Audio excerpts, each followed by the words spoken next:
ಮನೆಯ ಏಳಿಗೆಯಾಗದಿರಲು ಬಹುಮುಖ್ಯ ಕಾರಣಗಳು.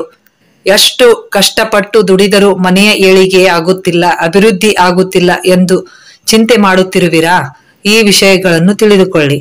ಮನೆಯನ್ನು ಅಶುದ್ಧವಾಗಿ ಇಡುವುದು, ವಸ್ತುಗಳನ್ನು ಅತ್ತ ಇತ್ತ ಚೆಲ್ಲುವುದು, ಹೊತ್ತು ಮುಳುಗಿ ಕತ್ತಲಾದರೂ ಮನೆಯ ದೀಪ ಹಚ್ಚದೆ ಕತ್ತಲಲ್ಲಿ ಇರುವುದು, ದೇವರ ಮುಂದೆ ದೀಪ ಹಚ್ಚದೆ ಇರುವುದು, ದಿನನಿತ್ಯ ಸ್ನಾನ ಮಾಡದೇ ಇರುವುದು, ಹೊಲಸು ಮತ್ತು ಹರಿದ ಬಟ್ಟೆಗಳನ್ನು ಧರಿಸುವುದು, ಸದಾ ಬೇರೆಯವರಿಂದ ಏನನ್ನಾದರೂ ಕಡ ತೆಗೆದುಕೊಳ್ಳುವುದು, ಮುರಿದ ಬಾಚಣಿಕೆಯಿಂದ ತಲೆ ಬಾಚಿಕೊಳ್ಳುವುದು, ಮನೆಯ ಮುಂದೆ ಚಪ್ಪಲಿಯನ್ನು ಬೋರಲು ಹಾಕಿ ಹಾಗೆಯೇ ಬಿಡುವುದು, ಯಾವಾಗಲೂ ಮನೆಯಲ್ಲಿ ಸಣ್ಣ ಪುಟ್ಟ ವಿಷಯಗಳಿಗೆ ಜಗಳವಾಡುತ್ತಾ ಇರುವುದು, ಪ್ರತಿದಿನ ದೇವರ ಪೂಜೆಯನ್ನು ಮಾಡದೇ ಇರುವುದು, ಒಡೆದ ಕನ್ನಡಿಯನ್ನು ಮನೆಯಲ್ಲಿ ಇಟ್ಟುಕೊಂಡು ಅದರಲ್ಲಿ ಮುಖವನ್ನು ನೋಡಿಕೊಳ್ಳುವುದು, ಸೂರ್ಯೋದಯವಾದರೂ ಬಹಳ ಹೊತ್ತಿನವರೆಗೆ ಮಲಗಿರುವುದು, ಸದಾ ಶೌಚಾಲಯದ ಬಾಗಿಲನ್ನು ತೆಗೆದು ಇಡುವುದು, ಕೈಕಾಲುಗಳನ್ನು ಅಲಿಗಾಡಿಸುತ್ತಾ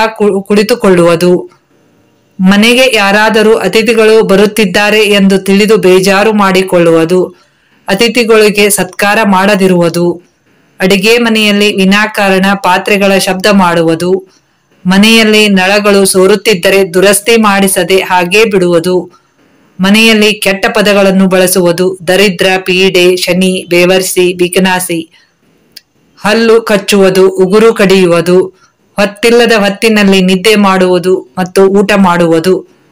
ಪ್ರತಿದಿನ ನನ್ನನ್ನು ಭೇಟಿಯಾಗಲು ಸಬ್ಸ್ಕ್ರೈಬ್ ಮಾಡಿ. ಇದುವರೆಗೆ ತಾಳ್ಮೆಯಿಂದ ಕೇಳಿದ್ದಕ್ಕಾಗಿ ಧನ್ಯವಾದ.